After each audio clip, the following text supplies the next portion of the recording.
Those linkages with the Waikato are really strong. We want to maintain those. And we also want to, if I just skip ahead, link it into the Upper North Island.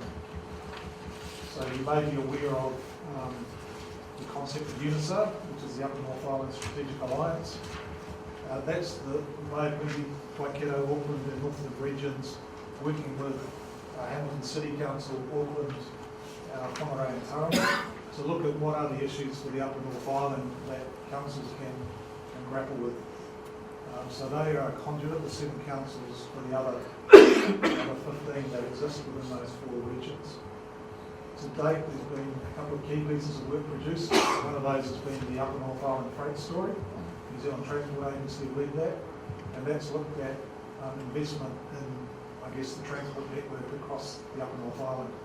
The second piece of work has been looking at the ports, so looking at Whangarei, Tauranga and Auckland ports, and looking at what infrastructure and investment needs are required in the future. And very importantly, I think the whole of the Bay of Plenty region tends to rely on the Port of Tauranga, and it's important we have those rail and road and maritime connections. And I'll just jump back. Bay of Plenty at the moment, we have at least 310 statutory plans and strategies. That's quite a lot.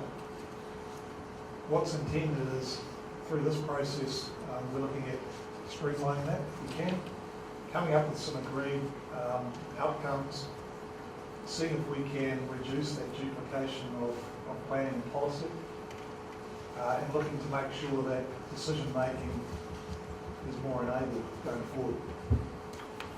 So that diagram just shows that, I guess, for the seven districts in the Bay of Plenty. Apologies for not putting the Taupo up here. This was a presentation prepared probably about a month ago, and this is the same presentation being given to all the councils. So we wanted to make sure that we weren't giving certain information to one council and not to another. But it is about linking down.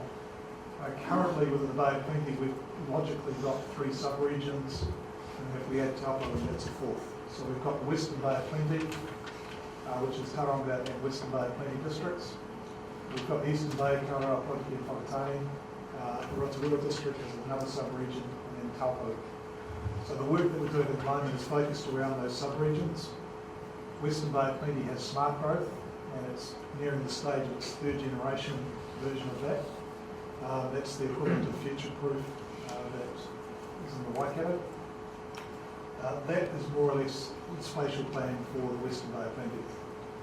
What we're currently doing is working with Eastern Bay of Plenty to develop a sub-regional spatial plan for that sub-region, and then Rotorua is to produce a sub-regional spatial plan for its sub-region. That information and I guess some of those outcomes and some of those issues and opportunities are intended to be drawn up and filtered up into a regional spatial plan. And we're certainly trying to get a better name for it, which will be discussed this Thursday. This slide you've got in front of you is really just the state of play. I guess I'm linking in with you, linking with Waikato, how we see, I guess, those 3 sub-regions fitting up.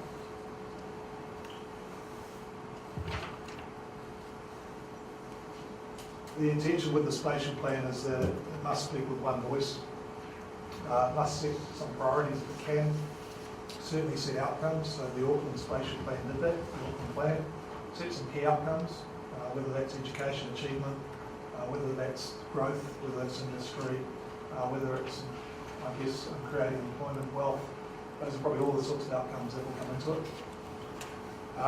It's intended to be simple, easy to understand for the general public, and I guess facilitate and enable some of those discussions with central government, with other stakeholders and with iwi. It's also intended, I guess, as a voluntary piece of work to work across the existing legislative framework. So work across the Local Government Act, work across the RMA and work across the Land Transport Act.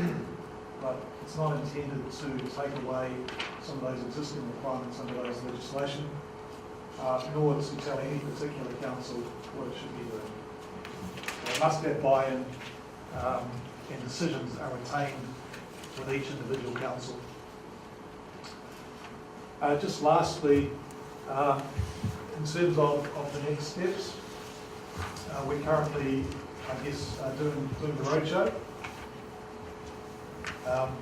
asking the councils to endorse the project plan, endorse that as I guess, a piece of work to then lead to more detailed work.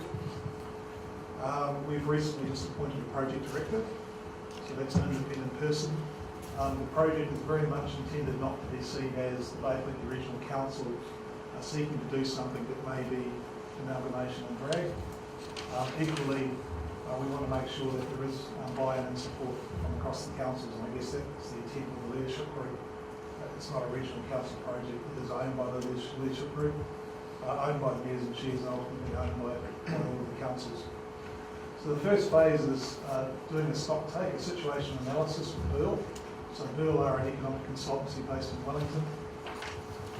What that is looking to do is draw together existing information, existing census information, economic development data, and basically packaging that up. The second phase is looking at issues and opportunities with that information. So if we were to have a certain amount of growth, economic growth, what would that mean? If the government is investing all its money in Auckland and Christchurch, what does that mean for the Bay of Plenty? And these are the same conversations that whakaaro will be having as well. It's very much about using existing information where we can, so not reinventing the wheel, not going out and getting a whole load of information that we already have. Ultimately, we are on a very similar time frame to whakaaro, so we're looking at having a spatial plan in place by the end of next year. Probably importantly, with the Burl work, we've recently, at the request of the Water Economic Development Agency, included Taupo in that work. So the information will be available at the district and sub-regional level. I understand that that information will be useful for your own planning. So that's to be, I guess, addressed. And that's probably another important reason why we'd like to have Taupo involved in whatever capacity you see in this project going forward. So I will leave it at that, and Mayor Winters will respond to all the questions. I just happy to throw it open to the floor, Mr. Chairman, if you want questions to either David or myself. More than happy to put a corridor around this. Thank you, David. And questions, Councillor? Yes, thank you very much for your presentation. With regards to the participation of the Taupo District, I guess we're heading up to an election, and there may be new members and hopefully many existing on the council for the next triennium. Should they wish to be involved, is there any opportunity for them to become a member to become part of this district, to become part of the leadership group, or how would the communication channel work between our district and the Bay of Plenty Spatial Plan leadership group? I think we're very flexible. If you want us to be in, inform us, and we'll certainly make it happen. Yeah, I think my personal view is that our alliance does go more towards the Bay of Plenty. I know with Populace and that we've got more connections that way than we do, even though we're underneath Waikato Regional Council. We're in the difficult position too that we're kind of like at the foot of both, but with our geothermal and everything like that, I'm sure as a council at present, even though elections are coming up, we would like to be part of this, and to be as much help or be as much involvement that we can be with the central government reforms and stuff like that. This is the way that they are pushing, that we be proactive and look at what efficiencies that can come out of that as a whole of a region. And I personally think we need to be part of it as well. So, is there any other questions? Councillor Hadley? You mentioned earlier the stage one can be covered by finances to do with the Bay of Plenty. If Taupo do, and I hope we do, join, phase 2, what are your expectations of commitment, financial commitment? Through you, Mr. Chair, I'd like to say we'd use the money you've already allocated to Waikato. At this stage, there isn't any funding being sought. Okay, even for stage 2? That is a decision that will be discussed with the leadership. Okay. Yeah. So there is some money, I guess, in the regional council budget, and it's recognised that the regional ratepayers, are the same ratepayers that are contributing to the district and city rates. We're not that caught up in the money. It's more about what do we need to do to get the job done. There is, as you'll see in the project scoping document, the idea that there may be some pro rata cost of phase 2. Yeah. But none of that's been actually discussed yet. That'll be discussed through the leadership group, and it will also be discussed with the executives group as well. And I guess we'll be guided by both of those groups. Okay. Thank you. And a lot of the work that the Waikato region is doing can be transposed into the Bay. It's not, we're not different. The linkages are very similar. So I think the language we use, the language that the Waikato use will be very, very similar to create a whole original story. And I said to my leadership group, I was really concerned about the money, the budgets, all that sort of thing. But I thought, if we start arguing about the money now, we've lost the plot. So hence we're very flexible. We haven't made any rulings yet. Any regional council is going to fund the first phase, which is great because we're all the same anyway. But if you want to be part of it, look, there'll be a mechanism there that we can bring you on board.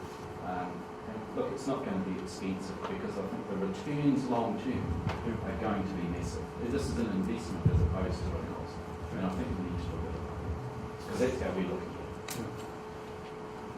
Because we'd rather do it to ourselves than get the Crown to say, you shall. Because they did in Auckland, and I don't think the example has been the best yet, and we'd rather do it to ourselves first. Any other questions? Well, thank you, Your Worship, David, and as I said before, from this present council, I think that's the steer that we do want to be involved. And also, can I say is that we feel as though that, or I feel as though that governance as communication with our nearest neighbour has been Rotorua, Your Worship, that we'd like to build on that as well in the future, I'm sure. and connections which will also help this planning as well. So, in the suggested resolution, we've got the information relating to the Bay of Plenty spatial planning we received from His Worship the Mayor of Rotorua, Kevin Winters, and Mr. Kazaki, David, we thank for the presentation. So can I have a mover, please, and a second? Thank you, Councillor Williams, and second, Councillor Truman. All those in favour? Aye. Carried. Thanks very much. Thank you very much.